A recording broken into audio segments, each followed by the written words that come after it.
কেমন আছো সবাই? আমার নাম সিমি।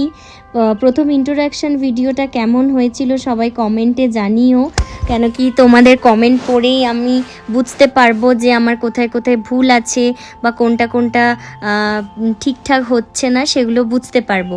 তো যাই হোক, আমায় যে দেখছো এত সেজেগুজে আমি কোথায় যাচ্ছি, আসলে বিয়ের পর প্রথমবার যাচ্ছি তো মামার বাড়ি, তাই একটুখানি মা আমায় সাজিয়ে গুজিয়ে নিয়ে যাচ্ছিল, হ্যাঁ, গয়না ফয়না পরে। এটা হচ্ছে আমার মামার বাড়ি যাওয়ার রাস্তা। আসলে আমার মামার বাড়ি নন্দীগ্রাম। না, নন্দীগ্রাম শুনে কিন্তু সবাই আবার ভয় পেয়ে যেও না।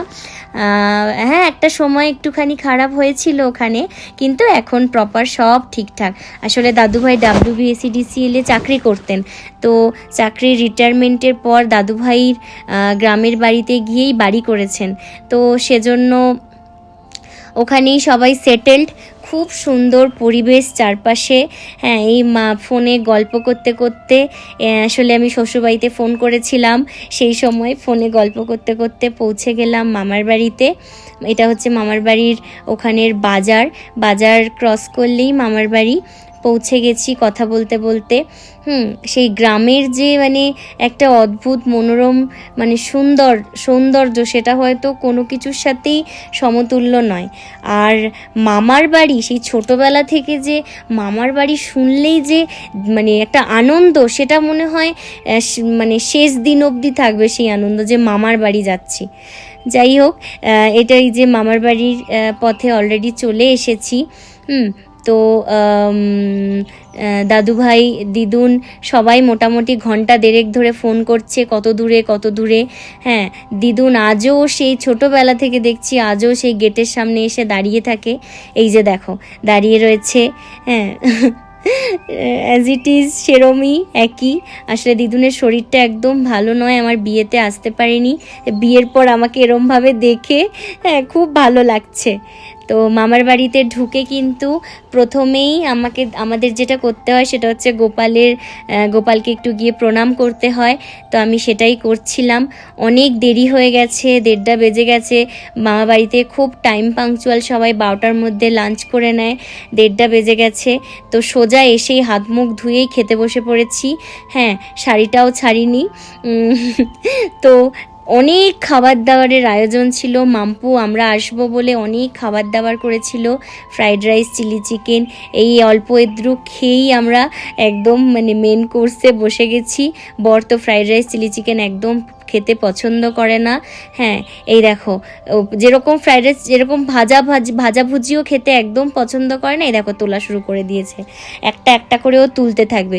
ও সোজা ভাত আর মাংস, এই খাবারটাকে ওকে যদি তুমি সপ্তাহে 7 দিনের 7 দিনই দাও, ও 7 দিনই খুশি এই খাবার খেয়ে।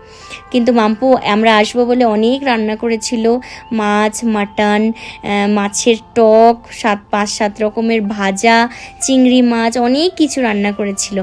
তো খুব খুব টেস্টি রান্না হয়েছিল। হ্যাঁ, মাম্পু সব নিজের হাতে সকাল থেকে আয়োজন করছে। সকালবেলা আমাকে একবার জিজ্ঞাসা করেছিল কি খাবো, তো আমি একবার বলেছিলাম চিংড়ি মাছ। সেই গিয়ে চিংড়ি মাছ নিয়ে এসে রান্না, যেরকম দেখতে লোভনীয় সেরকম খেতেও কিন্তু লোভনীয়। এই দেখো দিদুনের সাথে এখন চলছে টাকা পয়সার গল্প। প্রত্যেকবারের মতন যাওয়ার সময় হ্যাঁ হাতের মধ্যে টাকা গুঁজে দেয়, কিন্তু আমি বোঝাতেই পারি না যে এখন আমাদের দেওয়ার সময়, তুমি এখন দিও না।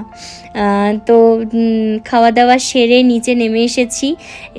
এটা স্নানের পুকুর, 2টো পুকুর আছে, একটাতে মাছ ছাড়া আছে, একটা এই যে স্নান কেউ করে না, এটা শুধু দাদুভাই একাই ব্যবহার করে। আর ওই আসলে দাদুভাইয়ের এত অনেকটা বড় বাড়ি, তো পুরো বাড়িটা মেনটেন করতে পারে না বলে আধা বাড়িটাতে এই WBSEDCL-কে রেন্টে দিয়ে দিয়েছে। তো আধাটা অফিস WBSEDCL-এর নন্দীগ্রাম ব্রাঞ্চ, আর আধা বাড়িটাতে দাদুভাইরা থাকে।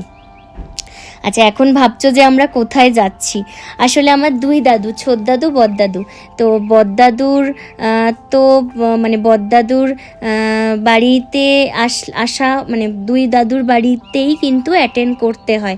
আগে একসাথে ছিল, বাট এখন দুজনে আলাদা বাড়ি করে আছে। তো দুজনের যেহেতু বাড়ি আলাদা, তা দুটো বাড়িতেই আমাদের অ্যাটেন্ড করতে হয়। তো বিয়ের পর প্রথম এসছি, এই চললাম মিষ্টি হাতে নিয়ে ছোট দাদুর বাড়ি।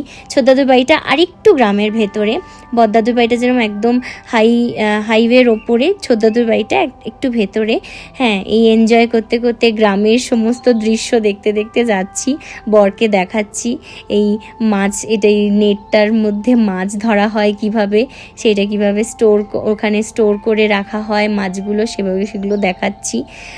এত গাছ ভর্তি কলা মোচা সব দেখাতে দেখাতে যাচ্ছি।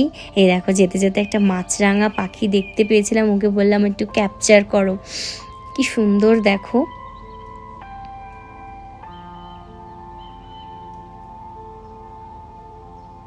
ও ওখান থেকে মাছটা ধরে নিয়ে উড়ে চলে গেল। কি সুন্দর লাগছে দেখতে দেখতে, কি সুন্দর ছিল মাছরাঙা পাখিটাকে। এই যেতে যেতে আরেকটা জিনিস দেখতে পেয়েছি, সেটা হচ্ছে এই মোচা কিন্তু আমার ভারী প্রিয় খাবার। তুমি আমায় সব কিছু দাও, কিন্তু এই মোচার সমতুল্য কিচ্ছু হবে না। আমি খাই বলে আমি বানাতেও খুব পারি ভালোভাবে এটা। সব কিছু দেখো কত ন্যাচারাল, এগুলো তো আমরা পাই না, এত ন্যাচারাল। এই কথা বলতে বলতে সবাই মিলে চলে এলাম ছোটদাদুর বাড়ি। হ্যাঁ, ছোটদাদুর বাড়িও ভীষণ সুন্দর। হ্যাঁ, মামার বাড়ি আসবো, মুখের মধ্যে হাসি থাকবে না, একদম মন প্রাণ ভরে থাকে খুশিতে। ছোটদাদির বাড়িটাও খুব সুন্দর। হ্যাঁ, ওকে দেখাচ্ছি, ও তো প্রথমবার এসছে, ও একটু লজ্জা পাচ্ছে, ওকে দেখাচ্ছি সব কিছু। এই যে গাড়ি ভর্তি শিউলি ফুল, গাড়িটার ওপরেই ত্রিপলটা দেওয়া, আর কালো ত্রিপলের ওপরে দেখো পুরো গাছ, পুরো গাছের শিউলি পুরো ঝরে এই ত্রিপলের ওপরে পড়েছে, ভারী সুন্দর লাগছে দেখতে দেখো। আমি তো গিয়ে গোড়ানো শুরু করে দিয়েছিলাম। যেহেতু খাওয়া দাওয়া করে এসেছিলাম, হ্যাঁ, তাই জন্য আর খাওয়া দাওয়ার তো কোনো ছিলই না, আর পেটের মধ্যে জায়গাই ছিল না, তাই সোজা চলে এসেছে আমার সব থেকে প্রিয় জায়গা, এই দোলনায় ঝুলতে ঝুলতে সবাই আমায় ঘিরে ধরে জিজ্ঞাসা করছিল যে শ্বশুরবাড়ি কেমন লাগছে, কেমন কাটালি 8 দিন, সবাই ওখানে কীরকম, তোকে ভালোবাসে কি না, সব যেরকম সব বাবার বাড়ির লোকেরা জিজ্ঞাসা করে সেরকমভাবে সবাই জিজ্ঞাসা করছে। বেশিক্ষণ বসলাম না, কেন কি হলদিয়া ফিরতে হবে। অল্প একটু চা খেয়ে বেরিয়ে পড়লাম। এই যে সবাই সি অফ করছে আমাদেরকে। হ্যাঁ, সেই চলে যাওয়ার সময়টা যে ভারী কষ্টের এখনও। হ্যাঁ, সে এখনও অবধি চলে যাওয়াটা খুব কষ্টের।